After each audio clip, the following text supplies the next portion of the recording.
de que estés aquí. Ustedes saben que ingeniero viene de ingenio, Sí. ¿no? Y bueno, cada vez hace más falta ese tipo de habilidades, o sea, ingenio, creatividad, porque, o sea, las IA, ¿no?, nos ofrecen capacidad de cómputo, procesamiento. Ya, por ejemplo, no es necesario que vos te sepas las capitales del mundo de memoria o geopolítica, ¿no?, salvo que estés especializado en ese tema, ¿no? Claro. Sin embargo, habilidades como esas, o sea, tener ingenio, capacidad de resolver problemas, que es lo que hacen los ingenieros, es lo que va a hacer falta en el futuro. Entonces, aprovechen que acá podemos estudiar en forma gratuita todavía esas carreras de muy buena calidad, o sea, de excelente calidad. Hay universidades argentinas que están en el top 10 mundial, digamos, ¿no? Entonces, hay que aprovechar eso porque a veces uno cree que, bueno, no, ahora ya no va a hacer falta porque con internet, con esto, con lo otro, y no, al contrario, si vos haces una carrera, por ejemplo, como ingeniero, te enseñan a pensar de otra forma la vida. Si vos tenés un pensamiento que también se usa en diseño, design thinking, o sea, pensar como un diseñador o como un ingeniero, planteás hasta tu vida personal de otra forma, o sea,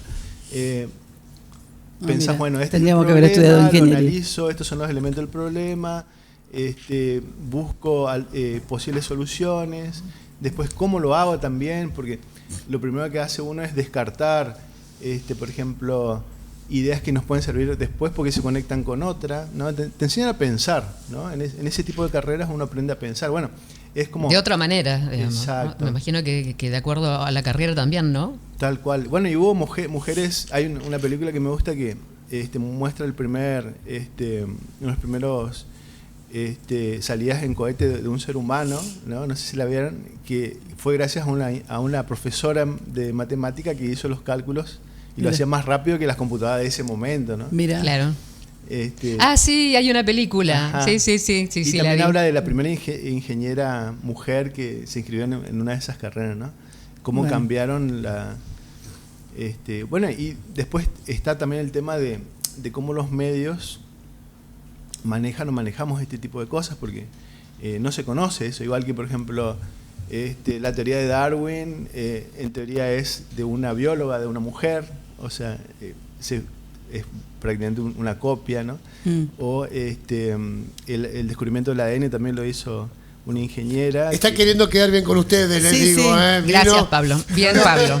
Bien, Pablo. Hay toda una línea que... pero eso no se decía, una línea de investigación, Pablo, que recupera a las mujeres que no eran bien vistas. O sea, no solamente era difícil que accedieran a ser ingenieras, difícil que accedieran a puestos con esa tarea, sino que si avanzaban investigaciones para que avanzara, bueno, vos quedate a un costado, voy a poner yo mi nombre, voy a yo... Y por eso firmar. El dicho, para no dejarlas de lado, detrás de un gran hombre siempre hay una gran mujer. Claro, ¿Se da cuenta? Detrás de un gran hombre. De hecho, se conoció también, ahora se está especulando con esto, hay quienes sostienen que fue así, que estaba buscando el nombre de cuál era la primera mujer de Einstein respecto de la teoría de la relatividad, de la relatividad, Mileva Maric. Ella habría tenido mucho que ver porque además en sus estudios había hecho una especialización sobre el tema, entonces hay quienes sugieren que incluso ella pudo haber aportado más que él, no solo una colaboración. Se me cayó Einstein del pedestal. ¿A vos te parece? Mirá, ahora lo único que falta es que los Beatles no compusieron sus canciones. No, era Yoko Ono. Ahora me van a salir con esa. Lo que pasa es que a veces no se conocen o se conocen tarde o mucho después no se reconoce. Por ejemplo, había una ingeniera que prácticamente autodidacta que fue el que inventó el sistema que utilizamos para la comunicación por internet, o sea, inventó el sistema en el que se basa el Wi-Fi, que era actriz, o sea, ella para sobrevivir tenía que ser actriz, ¿no? Eso sí se le permitía, claro. Y bueno, a veces por no tener lugar dentro de los ámbitos científicos o imagínense más, sobre todo antes, ¿no? Que también el poder que tenía la iglesia, nos estamos yendo de tema. Sí. No, pero ahora rápidamente. Está muy bueno, está muy hasta bueno. Newton le decían, no, mira, vos no te puedes meter con lo espiritual, lo espiritual es solamente para la iglesia, ¿no? Entonces, como a veces, digamos, se desperdicia el potencial humano digamos... Por el patriarcado puro, en ese momento, ¿no? sobre todo. Y después, bueno, la verdad siempre sale a la luz, digamos, uno se entera igual, ¿no? Pueden pasar siglos, pero va a salir a la luz. Exacto. Bueno, sí, pensaba en esas desigualdades, y bueno, no solamente las mujeres, porque cuando hablas de mujeres ya inmediatamente viene la otra listita. Personas indígenas, personas pobres, que menos acceso, aunque la universidad sea pública, las personas indigentes, pobres, no tienen la ropa adecuada para ir, no tienen para el cole, para pagar ir. los apuntes, entonces Nada. Tampoco acceden, y entonces cuánto nos estamos perdiendo también ahí, ¿no? Tal cual. Bueno, en el curso el viernes voy a hablar sobre paradigmas, porque en todo, digamos, hay soluciones que funcionan, por ejemplo, de otros lugares del mundo, ¿no? Donde que se pone a prueba nuevas visiones, nuevos paradigmas, sobre todo en lo que es seguridad vial, y que te abren la mente a pensar de otra forma, ¿no? Porque, bueno, justamente, por ejemplo, muchas mujeres no se dedican a la ciencia porque eso ha quedado culturalmente como un miedo. Imagínense, estamos hablando de la Santa Inquisición, toda esa época, de que había cacerías de mujeres que eran por ahí, tener un telescopio en la casa, o eran herbolarias, o se dedicaban cualquier... Sí. A la medicina, por ejemplo. A la medicina. Claro. Eran brujas. Y entonces, aunque no parezca, como culturalmente quedó como un miedo a dedicarse a las ciencias exactas, podremos decir. Por ahí hay muchas chicas y chicos que nos estén escuchando. Sí. Es decir, ¿esto pasaba? Sí, pasó. Parece loco porque parece como ciencia ficción, ¿no? O de película. Y pasó. Estamos hablando de que a un reconocidísimo científico como Albert Einstein hoy se está replanteando, o se abrió por lo menos un debate en el marco histórico-científico para reconocerle también la autoría a la que fue su primera esposa, Mileva Maric, ¿no? Y esto pasa porque hay revisionismo histórico, hay quienes empiezan a buscar cartas y pruebas de esto que se plantea. Me lleva a hablar, por ejemplo, de la masacre en Napalpí. Tuvimos hace unos años un juicio histórico, pero porque hubo un Juan Chico, que fue un hombre inquieto, historiador de la etnia Com, que empezó a revisar y empezó a contactar a personas para que también lo ayuden en esas investigaciones, y así es como llegó a la Fiscalía Federal, a otros historiadores, y encontró testimonios. O sea, si alguien no hacía eso, todavía seguía esa duda que desde los medios de comunicación de la época se había planteado, no una subversión de los indígenas de la época que no querían trabajar, ¿no? Entonces, fíjense la importancia. Bueno, y en seguridad vial, por ejemplo, les decía que hace en los años 90, Suecia planteó un cambio rotundo de visión, porque normalmente culpamos al conductor, ¿no? Al factor humano y el error humano como factor principal, que es verdad, ¿no? Porque el ser humano, digamos, todavía no se adaptó a las velocidades a las que manejamos, no se adaptó, por ejemplo, a los tiempos de reacción que necesita para actuar en tiempo y distancia, ¿no? Pero en general, digamos, se responsabiliza al error humano como causa principal. Sin embargo, Suecia dice, la principal política que tenemos que tener es la visión cero, que básicamente dice que el único número de muertes aceptable es 0. Claro. ¿No? Porque si en ese 50% está algún familiar, algún conocido, ¿no? Cambian las cosas. Hay una campaña publicitaria muy, muy buena que está, ¿no? Entonces vos decís, bueno, ¿cuánto sería, qué sé yo, reducir un 30%? Bueno, y hay un grupo de personas, y la imagen muestra, un grupo de personas, 100 personas. ¿Sí? Un 30, bueno, saquemos un 30. Bueno, ¿estas sí se pueden morir? No. ¿No? Y va diciendo, bueno, un 10%. Bueno, estas sí, ahí aceptamos que con un 10% estamos bien. No, claro, y la campaña va avanzando diciendo, lo ideal es que nadie muera en exacto, las rutas, ¿no? Esos números son personas, ¿no? Y todas son importantes. Y además, ¿cuántas vidas? Bueno, por ejemplo, de artistas, de economistas. Me acuerdo que solamente en esta década fallecieron a causa de accidentes de tránsito, ¿no? Digamos, ¿cuál es el costo que tiene eso? Porque muchas veces se plantea los costos directos, pero los costos indirectos, ¿no? ¿Cómo valorás una vida, ¿no? Sí, de hablar. Y después, otro de los temas que también se vienen hablando es las condiciones de discapacidad que generan muchos siniestros de tránsito, que después también siguen siendo costos para la salud pública, ¿no? O sea, desde el punto de vista incluso económico, más allá de esto, de que una vida no tiene precio, digamos, esto es absolutamente real, más allá de eso, también los estados debieran invertir más en prevenir, porque se estarían ahorrando plata. Exacto, no hay políticas. Fíjense que desde el primer accidente de tránsito registrado, que fue en 1896 aproximadamente, fatal, ¿no es cierto?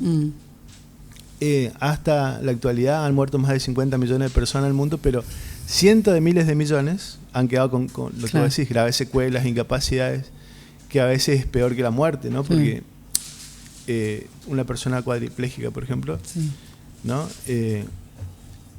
Además que, o sea, es como te pones un modo supervivencia, ya no es una vida, ¿no? Una frustración absoluta en la vida misma. Claro, te quedan secuelas, y no solamente, también secuelas psicológicas, que tampoco se habla mucho de eso, a la persona que ocasiona una muerte, genera una muerte, porque nadie genera un accidente a propósito, ¿no? Claro. Pero justamente el desconocimiento de que cometemos errores, y también que el sistema no prevea a través de el diseño de la infraestructura, ahí donde intervienen los ingenieros, digamos, por ejemplo, cómo diseñar una curva para que el trazado sea seguro, para que no despistes, no termines chocando de frente, todo ese tipo de cosas. Digamos, tienen que la seguridad vial es como una materia dentro de ingeniería, por ejemplo, ¿no? Pero hay pocos especialistas. Mira. Falta formación. Mira, qué interesante. Y también esto, yendo un poco al curso, al taller que va a haber el viernes, qué importante también que nosotros quienes estemos en roles de comunicación entendamos qué informar, de qué manera y con qué propósito. Exacto. Con el afán de prevenir. Porque muchas veces el foco se pone más bien en el amarillismo, ¿no? Esto es un nuevo siniestro, ni siquiera se llaman, no los mencionamos como siniestros, sino mal llamado accidentes. Exacto. Es lo más común. Después contanos cuál es la diferencia entre una cosa y la otra y por qué se debe llamar siniestro. Pero además se pone el foco en mostrar una persona tirada en el suelo. No se habla de cuál fue la causa del siniestro que sí ahí vos podés estar dando una herramienta a quien está escuchando, a los que recepcionan la información, la causa. ¿Cómo se pudo haber evitado, por ejemplo? O sea, no ponemos foco ahí, tal vez porque desconocemos, no sabemos, por eso es importante este taller que vas a ofrecer el viernes, ¿no? Tal cual, sí, cómo identificar los factores que intervinieron, por ejemplo. Si bien generalmente se informa, sobre todo en la prensa escrita, ¿no? A partir de un parte policial. Sí, entonces, sí, no se profundiza más que eso. Si bien yo tuve muchos compañeros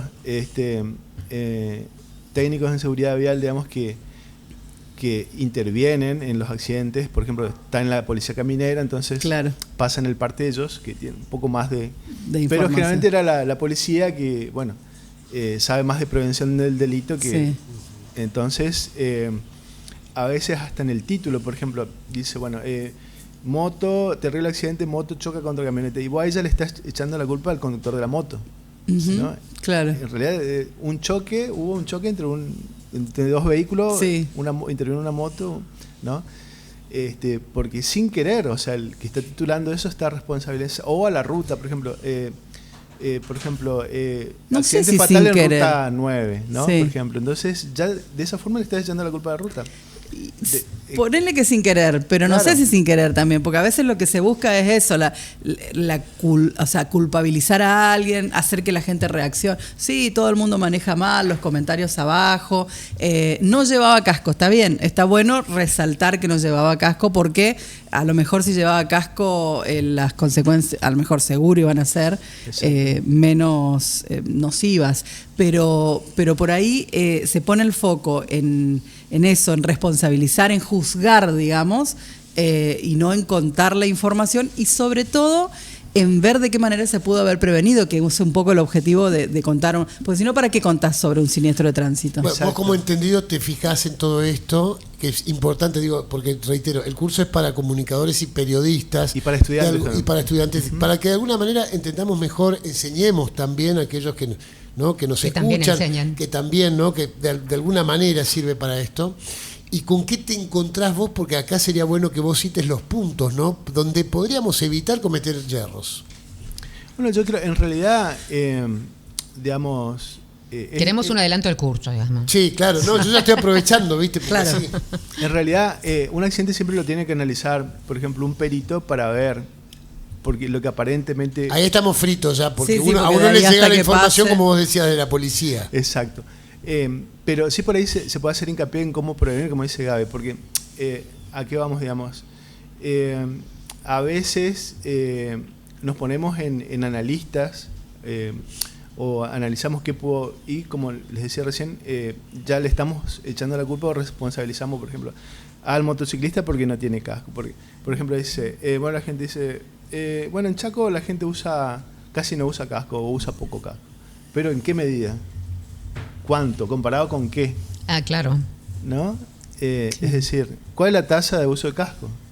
Sí. ¿Y cuál es la tasa en resistencia, la tasa de uso de casco? O sea, la tasa es el porcentaje de motociclista con casco Ser tan, versus... ser los tan que rigurosos como debiéramos ser con otras informaciones, con esa también, ¿no? Sino el me parece. Claro, Esto lo sí. hacemos porque venimos caminando, venimos en auto, venimos Y en vas moto, viendo quién y vas tiene viendo, o no. acá casi nadie usa Sí. casco, entonces ya tiraste A mí eso, me sí. parece. tiraste esto como si fuera algo estadístico. Sí, ¿viste? Claro, claro.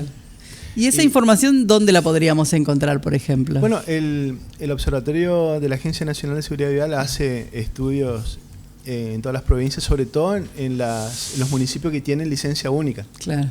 ¿no? Porque Resistencia están adheridos. Esto lo sigue haciendo, digo, dentro del desmantelamiento que viene planteando el gobierno nacional, la agencia sigue trabajando Sí, trabajando sí. con la misma cantidad de gente y demás. Uno puede acceder a los datos provisorios, por ejemplo, 2023 ya, por ejemplo, ¿no? Porque tarda un tiempo en procesarse, imagínense Claro. que a nivel nacional, ¿no? Digamos, muchos son estudios. Lo interesante sería que la gente que estemos en el tema, incluso periodistas especializados, accedamos a esa información, digamos. Por ejemplo, que se capacitan a los agentes de tránsito de la policía para realizar estadísticas de tránsito. Por ejemplo, las tasas de uso de casco o cinturón. Entonces, medida a través de la observación directa. Entonces, no es que tenés que ser un perito, sino que vos decís, bueno, me paro en esta Vas tomando esquina. nota, pasaron Claro. 10, de los 10, 5 tenían. Por ejemplo, bueno, en lugar de que la gente esté parada mirando si hay alguien bien estacionado o mal estacionado, ¿no? Que haga un conteo, ¿no? Entonces, bueno, porcentaje de uso de casco en esta intersección, por ejemplo, ¿no? Y así en la otra. Y bueno, ahí tenemos datos, porque ahora la tasa de uso de casco ha aumentado en resistencia, sobre todo por los controles, por ejemplo, ¿no? Ujú. Se están haciendo controles. Claro. ¿Pero hay algún registro de este tipo? ¿Hecho por alguien? Por alguna... No actualizado, pero el último que tengo es 1,7%. ¿Y realizado por? Por la agencia. Mm. Por la agencia. Y, 1,7, nada. sí, y Fontana que era un poquito más alto, Pero y eso es mejoramos. lo más alto de la provincia.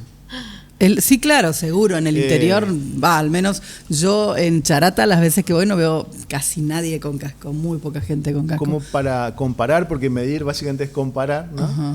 Por ejemplo, Yendo a las Posadas, percepciones de Pero los- para una cosa, el uso del casco es mucho menor seguramente en Charata, pero la cantidad de accidentes que hay, o No, sí. siniestros que hay, son Tremendo. muchos, Sí, tremendo. como acá. Ah. Sí, no como acá, claramente hay mucha menos gente. No, digo pero por- sí hay muchos siniestros incluso entre motos. Sí.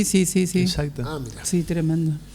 Sí, en el interior sobre todo son más graves, porque, por ejemplo, los chicos van de una ciudad a otra, por ejemplo, de Las Breñas a sí. Charata a bailar. por Hace ejemplo, poquito en moto, falleció un pibe de 18 años que fue. y vuelven, por ejemplo, alcoholizados. Entonces, digamos, estamos tentando a la suerte, como dicen, al destino, ¿no? Pero fíjense, para comparar, les decía, por ejemplo, en Posadas, la ciudad de Posadas tiene 86% en la tasa de uso de casco. Ah, mira qué bien. Formosa deben ser estrictos también, en los controles. Altísimo. La ciudad de Formosa. Claro, es el sistema el que tiene que cambiar, ¿no? O sea, sí. Primero, por ejemplo, se hacen campañas de concientización, se hablan mucho sobre esto en los medios, se comunica a la gente que está por hacer esto. Una estrategia que me gustó mucho, que fue primero implementada en Corrientes y después en la ciudad de Formosa, fue, por ejemplo, cerrar el microcentro para motociclistas que no usen casco. ¿Qué significaba eso? Que no es que te secuestraran la moto, por ejemplo, si vos ibas sin casco, o te hacían una multa, sino que simplemente, además en forma justificada, porque si la tasa más alta de accidentes se produce en el microcentro de motociclistas, entonces no se puede ingresar al microcentro sin casco, ¿no? Entonces hacían un operativo cerrojo, podríamos decir. Algo así se intentó implementar en el comienzo de la administración aquí en el municipio de Resistencia. Algo parecido escuché decir a Darío es muy probable. Entonces la gente lo toma de otra forma, porque si no dicen, no, están recaudando, se ven las fiestas, entonces quieren juntar plata, no por eso cobran multas, o por eso están controlando. Pero fíjense que si es sistemático y sostenido, por ejemplo, eso ayuda cuando no cambia el gobierno, ¿no? Porque si cambia una gestión, por ahí ya cambian las políticas, ¿no? Pero, por ejemplo, la ciudad de Formosa, desde el 2009 que tiene este sistema. Entonces, ya después se fue extendiendo el radio, en lugar de microcentro ya es el macrocentro, después hasta los barrios, ¿no? Entonces... ¿En algún momento te acordás que no les expendían combustible si no tenían casco? Sí. Se sigue dando así si no tenés casco. ¿Y cómo hacen? ¿Salen de ahí? Supuestamente, pero ¿se cumple eso? ¿Sí se cumple? Mira. La Action te carga sin casco. Hay algunas marcas que cargan. Hay algunas estaciones que sí te cargan Lo igual. Lo que sucede es que yo creo que ahí le trasladamos el problema al privado. Claro, y en realidad a través de la información la gente toma, por ejemplo, si vos le decís, mira, a 16 kilómetros por hora se quiebra el cráneo humano, o sea, no resiste un impacto a más de 16 kilómetros por hora. Claro. Y la velocidad mínima de circulación es 20, o sea, vos te subís una bici y ya estás expuesto a quebrarte el cráneo. O sea, no es cuestión de suerte, como decías vos, bueno, el concepto de accidente, ¿no? Un accidente es algo que ocurre, digamos, un hecho en la naturaleza, ¿no? Por ejemplo, vas caminando por la playa y se te cae un rayo, claro, ¿no?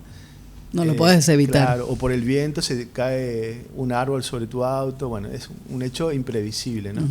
En cambio, todos los accidentes de tránsito o los siniestros, ¿no? Tienen un factor identificable, ¿no? Bueno, exceso de velocidad o mezclas de factores. Era exceso de velocidad por ir, por ejemplo, la persona narcotizada o alcoholizada, ¿no? Entonces, y eso se puede establecer. Por ejemplo, un perito puede decir, bueno, mira, por la huella de frenado, la velocidad con la que venía es tal, ¿no? Claro. A partir de la distancia en la que caen los elementos, puede también decir, bueno, venía por este ángulo, llegó primero, bueno, o si no, a través de la tecnología. Yo siempre digo, la tecnología nos ayuda y resuelve justamente muchos de los errores humanos, ¿no? Por ejemplo, los sistemas de asistencia a la frenada, ¿no? Se cruza un chico y por el tiempo de reacción, si no estuviera ese sistema, el chico quedaría abajo del vehículo, ¿no? Porque un ser humano, en promedio, digamos, si estamos con todas las luces, digamos, reaccionamos en un segundo, ¿no? Entonces, entre que lo vemos al chico y pisamos el freno, recorremos una distancia. Sí. ¿No?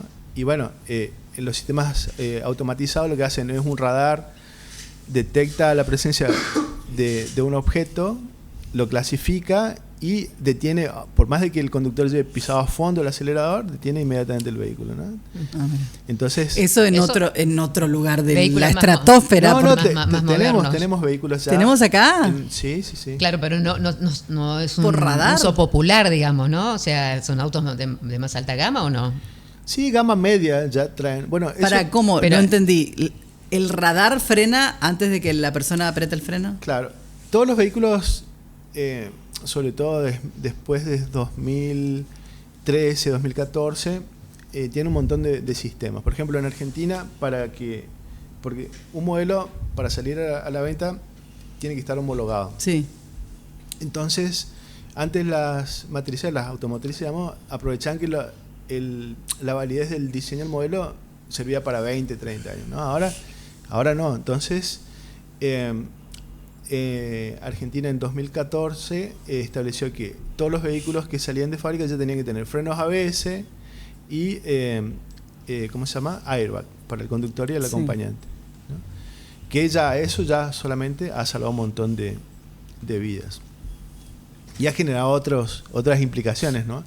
Pero, digamos, hay un montón de, por ejemplo, el Focus, por ejemplo, ya hace varios años que tiene el sistema de asistencia. Por ejemplo, otro sistema, mantenimiento de carril, ¿no? La persona se distrae, baja la vista un segundo, por ejemplo. ¿Y solo el auto? Claro, y el auto detecta que te estás yendo, que puedes chocar de frente, sí, por ejemplo, claro. y te vuelve al carril. Te acomoda. Mirá, vamos yendo hacia el uso de la tecnología en beneficio de las personas. Exacto. Por esto que vos solés decir, ¿no? Que las personas, el cerebro humano, no se puede acomodar todavía, por ejemplo, a la velocidad a la que funcionan los automóviles ahora. Todo eso va a ser parte de la capacitación del viernes 27. ¿Ya hay inscriptos? Ya inscriptos, sí. Hay unos 10, 15 inscriptos. La última vez que vi creo que eran 11. ¿Cuántas? ¿Dónde encontramos el ¿Cómo se inscriben? Bueno, pueden ir directamente. Eso. En el Instagram hay un link acortado, digamos, para que sea más fácil. Hay un formulario pero si no, directamente me escriben al correo. ¿A tu Instagram te pueden escribir? No, al Instagram de Vialidad será. El Instagram, no, es dbp.educacionvial, es el Instagram. Y si no, dbp.educacionvial@gmail o @chaco.gov.ar. Ahí en el chat de nuestro YouTube de Bohemia en Vivo también la productora lo colgó al link. O si no, van, porque esto es para... no, me está diciendo que lo compartamos nosotros. Directamente. Van directamente. ¿A qué ¿No es más fácil que lo compartas vos, gorda? En la Dirección de Vialidad Provincial. Es en el triángulo, digamos, Avenida 25 de Mayo, Ruta 11, en el auditorio. El curso es libre y gratuito. También va a estar acompañando es desde las 15 hasta las 19. Generalmente nos queda un poco más hasta las 20, pero hasta las 19. Se va a otorgar un certificado, obviamente, oficial. Y una parte de la capacitación también la da el ingeniero de ERCA, donde habla justamente cómo utilizar todos los nuevos sistemas de seguridad, todas las nuevas tecnologías que se vienen. Y todos, los sistemas existentes y todas las nuevas tecnologías que se vienen. Y cómo usarlas en forma... la mejor manera. Claro, ahí exacto. Está. Buenísimo. Pablo, te agradecemos muchísimo la visita, visita inaugural. Esperemos que se repita. Vamos a volver. ¿No? Con Pablo trabajamos en otros medios y bueno, él siempre nos ha esclarecido un poco cómo mejorar nuestro tránsito por la calle. Así que te agradecemos.